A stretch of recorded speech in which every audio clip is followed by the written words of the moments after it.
What's up, everybody, and welcome to ITG Daily, the show that brings you the hottest in gaming news. I'm Drew Mosley. That's the one, the only Scott Savage. Scott, what's going on, man?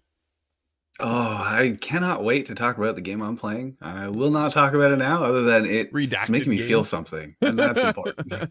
Redacted. Yeah, no, that's cool. That's very good, very good. That's always nice to get those kind of games and to be able to share our passion. But we're also sharing our passion each and every day live at 11 a.m. Eastern over on youtube.com/Inside the Game Official, as well as twitch.tv/theofficial ITG. But if you can't join us live, make sure to hit us up later. Check out those podcast services. Thanks to our friends over at Fired Up Network. You can find us over there on all 212 platforms. And of course, those beautiful TV streaming networks around the globe, just like Roku, Samsung Plus, Amazon Prime, and all those other TV streaming networks. Scott, we got an interesting show today because we are recapping the Ubisoft Forward, and it was an interesting showcase, to say the least.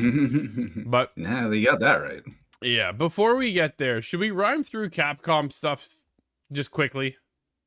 Sure, we can do that. They also had a showcase, which I saw very little of. I didn't watch it, so I want you to take the kind of the quick reign on this one.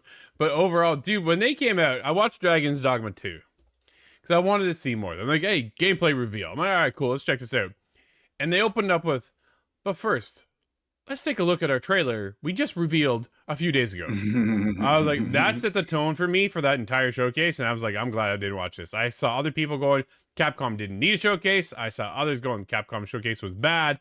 Like this. Yeah. Ouch. Ouch. Man. I've so seen many bangers some this year, spicy comments on it. A lot of people saying this could have been an email. And I think that's way too harsh, in my opinion. But yeah. It wasn't as bad as some outlets would have you belleve. Now, Sure. I'm not going to say it was great for everybody. That's not how it works. But Yeah. they did show off a few things that were quite exciting. They began with Kunitsugami, Path of the Goddess. Yeah. And that's the Asian-inspired ARPG. Looks very fast, very busy, very good. And that's on new-gen consoles, Steam, and Xbox Game Pass day one. That's exciting for myself. Then they went on to Mega Man X Dive Offline, which is Mega Man X and I think over 100 characters that you're building, leveling up, playing as, and it's an extremely large upgrade path. That makes sense because it is an Android, iOS, and Steam game. This is supposed to be free to play, and it's coming sometime in 2023. No exact date, though. They quickly moved on to Street Fighter 6, which highlights a couple new modes. We already knew about Street Fighter 6, but they did show World Tour mode, which is a story mode. The Fighting Grounds, which is the traditional kind of... I'm not familiar with Street Fighter, so correct me, please, if there is more of a story element to what is traditionally a fighting game. There is Battle Hub, which was cool to me. Reminds me of Soul Calibur 5, I think, where you can just kind of hang out in an online lobby space. You can talk with people. You can choose a fighter. You can make challenges on other players, and that's fun. They moved to Resident Evil 4 on PlayStation 5, gets the PSVR 2 free DLC mode. Nice. A free DLC mode is always welcome. And Resident Evil 4 is an excellent game. You'll have to take my word for it. I will. Then, yeah. not so high on the scare factor, but that's okay. They went to Pragmata, which was an emotional minute and a half, I believe, actually. It began with a note shown in their cinematics. 2022 to 2023. Very sorry. And then about a minute of some really interesting action. And then it transitioned to an apology message by the Pragmata dev team because they must postpone the game once more. I guess the note in reference was they delayed to this year, and Yeah. it seems to be next year, although that is not really spoken of directly. Ghost Trick Phantom Detective, that looks really cool. That has my eye for sure. It's a 2D mystery game. Cool. A lot of different kind of possession things to kind of get information out of people. Yep. And that makes sense because it includes one of the main creators of Ace Attorney, Shu Takumi. He worked on Ace Attorney and this game as well. Ghost Trick is coming to PlayStation 4, Xbox One, the Switch, and Steam. Pre-orders are live, and it's supposed to launch June 30th. Apollo Justice, Ace Attorney trilogy. So this is not Phoenix Wright's Ace Attorney game anymore. This is Apollo Justice. It's a bit of a trilogy, and it's supposed to come to the Xbox, the PlayStation 4, Nintendo Switch, and Steam in early 2024. Then Capcom's 40th anniversary was highlighted, shown, and a lot of different news bits here and there. Capcom Town is a digital theme park that they're opening, featuring a bunch of retro games. I believe Mega Man X, Street Fighter 1. There's a couple others, but I didn't quite catch it. Sure. Some art information coming out. Capcom ID was shown, required for certain multiplayer games. Resident Evil Reverse is one of them listed. Exo Primal. Season Pass was shown. It is Xbox Game Pass Day 1. I think that game is saved by Game Pass. I suspect so, but I did see a little bit more action this time. That it got me, more excited than I was before. And he says, "We'll see." I'm not sure if I'm into dinosaurs. Yeah, sorry. But, shooting them might help. Dragon's Dogma 2 was shown, and there was a lot more details there. Now, I did skip through it because I was trying to just kind of capture a summary here. Yeah. I'm going to go back for more details, but I watched 4 pawns.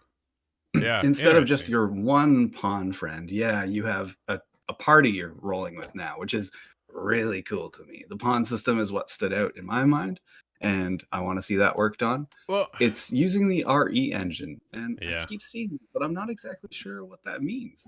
Yeah, well, the RE engine, right? The Resident Evil engine is something that they're boosting because of Resident Evil Village and so forth. But when it comes down to the 4 pawns, they also stated that it is very similar to rolling with friends. I'm like, well, why wouldn't you just let us roll with friends? Like, if you're, they kept, as they were talking about Dragon's Dogma 2, they kept talking about how it's just like being partied up with your friends over and over and over again. I was like, then why wouldn't you just put in a co-op feature that allowed us to do that so that our friends could replace these pawns? That would have been way more exciting to see, I think, than this. But yeah, overall, man, I've seen, people are not all that impressed when it came to what they had to show off ultimately, which is unfortunate. But we do have a lot to talk about, so let's get back into Ubisoft. Scott, overall thoughts of the Ubisoft presentation, because man, have I got a few. I think it was a great show. I really enjoyed what we saw, but there was some omissions, but that's okay as well. I wasn't expecting to see any Splinter Cell.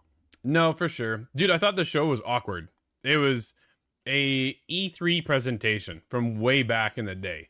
It was the formula. I do see that. Right? Yeah, the formula of their showcase. Right now, showcases are coming out and they're bang, bang, bang. Gameplay, game, cinematic. Back to gameplay.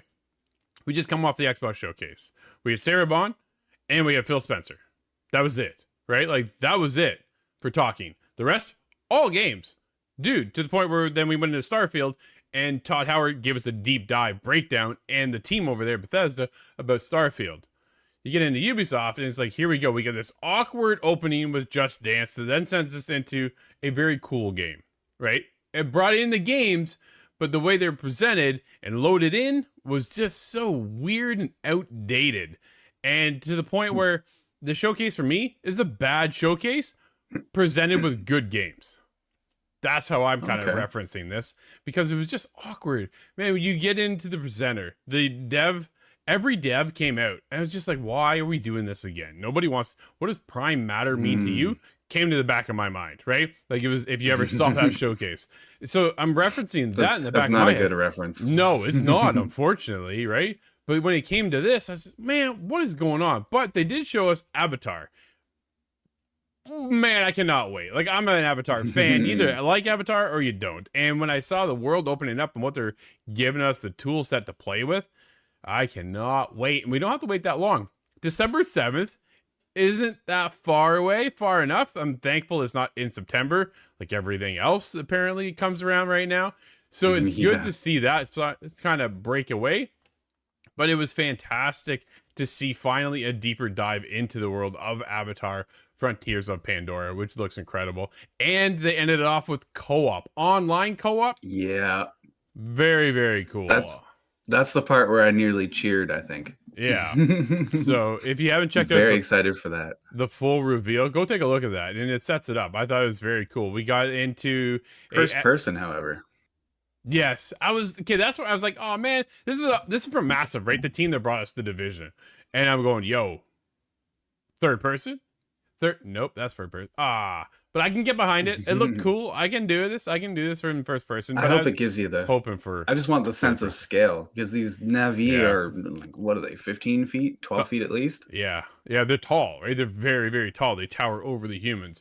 And basically, what's happened is they've come in. The military have come in and started to wipe all of the Navi out, and you've been set into a cryostasis and awake 15 years later to the world overtaken, back to kind of a more luscious state, and things have moved on, but now you're fresh into the world and unaware of what's going on. And I've heard some people go, yeah, I haven't heard that story before. Like, I get it. I'm like, yeah, that's fair. Yeah, the awakening thing reminds me of Doom. I'll never not think of Doom because of that. Brad says has a Far Cry Primal feel with Navi. Yo, I'm down for it though, right?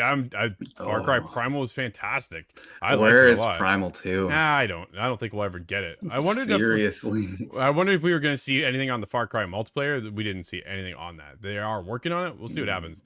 X Defiant came out. I thought this was cool. Devs came out, and I think this was really good because they're so transparent of what's going on. They said they've had 28 public tests already. 28 tests, Scott. That's incredible. Yeah. I saw 2 or 3 of them come and go. We got in on one of them for sure. Yeah, we did. So there's that. They gathered all the players' feedback, and they keep working and reworking, and that's kind of the plan there. They're going to launch this summer. Another open beta coming in June 21st to the 23rd, and they're going to have a 6-week preseason launch and then a year 1 pass and all this kind of stuff.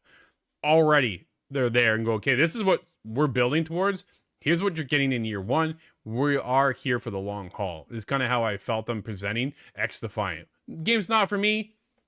Quick pace, arena shooter. I'm way more of a stealth player. In 4th echelon isn't slow enough in this game to accommodate that. So it's just kind of no. I think all of these public tests, these betas, though, it's all got to go for balancing. That must be the main data they're taking. So I'm hoping 4th echelon gets a little bit of a push in their right direction. We'll see how it goes because they're also going to they're launching with 4 new classes, I believe it was as well. Like there's a lot of information that they're dropping. I'm like, this is great to see. They do have a roadmap planned, right? And hopefully they have that content created because we all know live service games revolve around the community. If you can't keep them engaged and involved and experiencing something fresh, something new, it's not going to last. So it was very cool to see that. Prince of Persia, The Lost Crown, due January 18th. Already had me pumped. We got a fresh take on some gameplay here.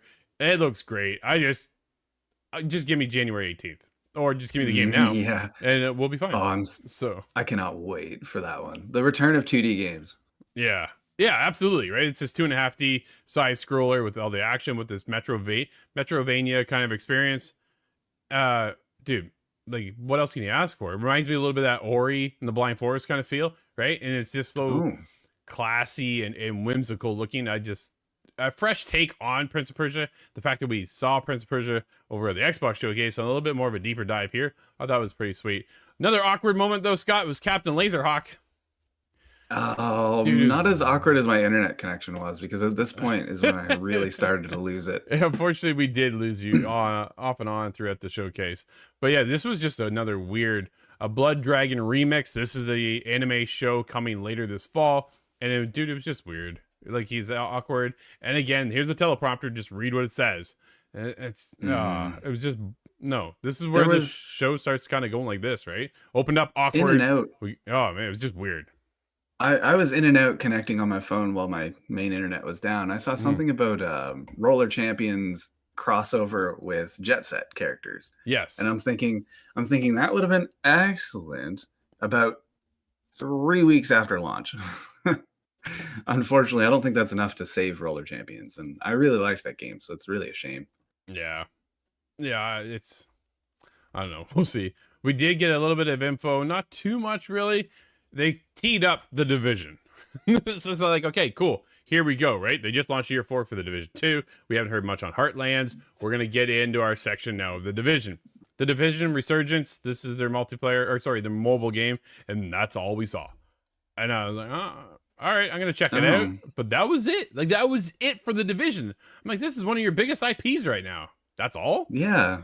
Right? That's quite surprising. Maybe they don't have much to show for it, but fall of 2023 is not terribly far away. So I would expect to see something. So I'll be checking it out on my mobile device, probably my iPad, to be honest, because it is a bigger screen than my phone. It gives you, you get quite a good visual advantage there. Yeah. So that'd be cool to check out. We'll see how it goes, but I was really hoping for some Heartland info. There wasn't anything there. What we did get was another awkward moment, quickly followed up with Skull and Bones. So they brought out this band, Scott. And as they bring out the band, they play a song called Skull and Bones. So I was like, oh, why are we doing this? Oh, Kyle goes, oh man, that was awkward.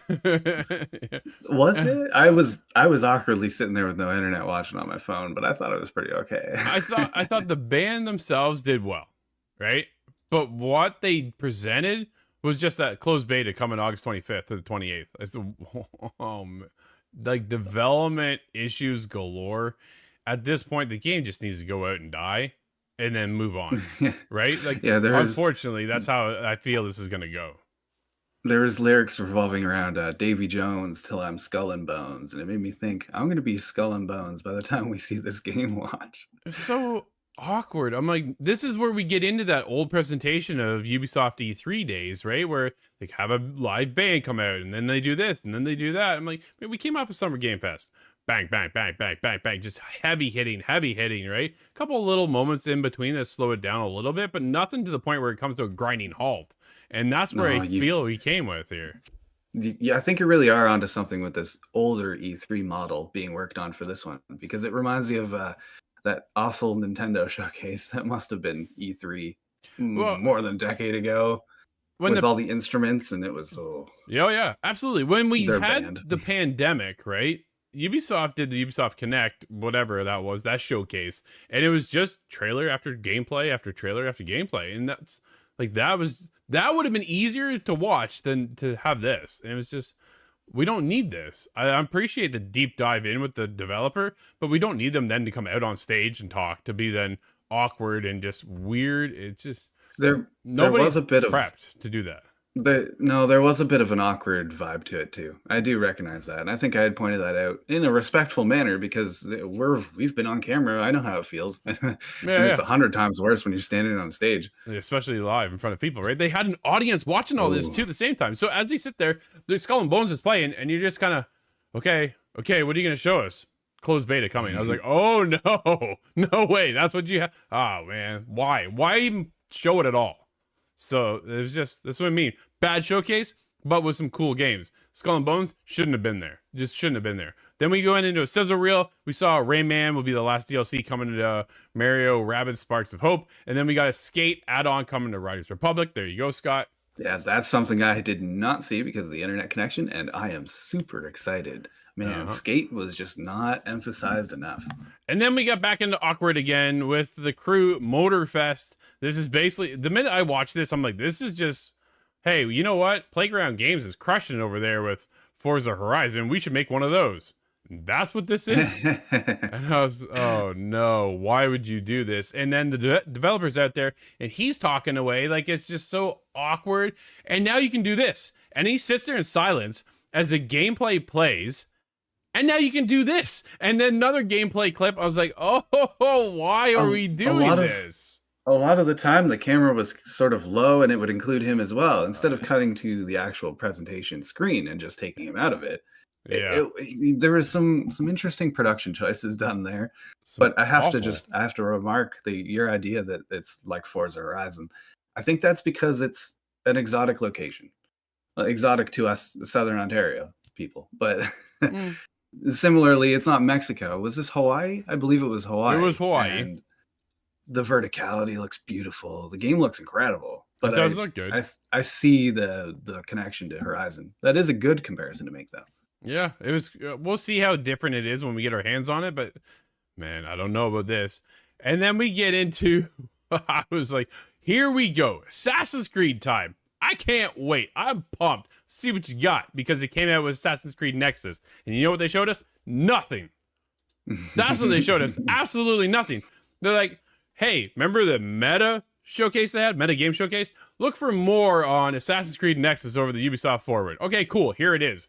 And then they showed us nothing because this game isn't going to do well. I think the game doesn't. I don't think Ubisoft themselves believes in the game, because they basically showed a guy standing there with a meta headset on. I was really hoping it would come to PSVR 2, but that was not in the showcase whatsoever. Yeah, Sounds like it's that a would have been meta nice. exclusive, which is unfortunate because this is now Meta Quest 2 is behind, right? But you can probably play it on the 3. Either way, you get into it, dude, and it's all, Oh, I'm on a Rift though. I have well, a yeah, Rift you're S. Am out. I out of luck? I No, think I'm out of luck. you're out. So, but what they showed was a cinematic. I mean, yeah, excuse you guys don't believe in what you've actually built here. So I'm very wary of whether or not this is going to be good at all. You play 3 different assassins: Ezio, legend himself, right? Cassandra, she's Mhm. fantastic, and then Connor, one of the weakest Assassin's Creed characters of all time. So huh, we'll see. And then they do the dive, the 2 hidden blade kill. Oh, I was like, yeah, give me that. But this is all cinematic. So how does it really feel? Steve and I cover a lot of VR over here for ITG, and some of the things we've been playing on the Quest just aren't running smooth lately. And I'm really Oh, terrified. When you see the scope, the scale of Assassin's Creed titles, man, this has me and terrified. and they're advertising it. You're gonna feel the parkour elements to it. You're gonna feel the Yeah. kind of large scale of the city around you, and like, oh, all of this sounds like a queasy mess if you're motion sick. Absolutely. Yeah, you're going to feel a lot of other things too, I like your can't stomach I flipping can't upside paddle. down. Yeah, I can't paddle a canoe Yeah. in VR without feeling it. So Yeah.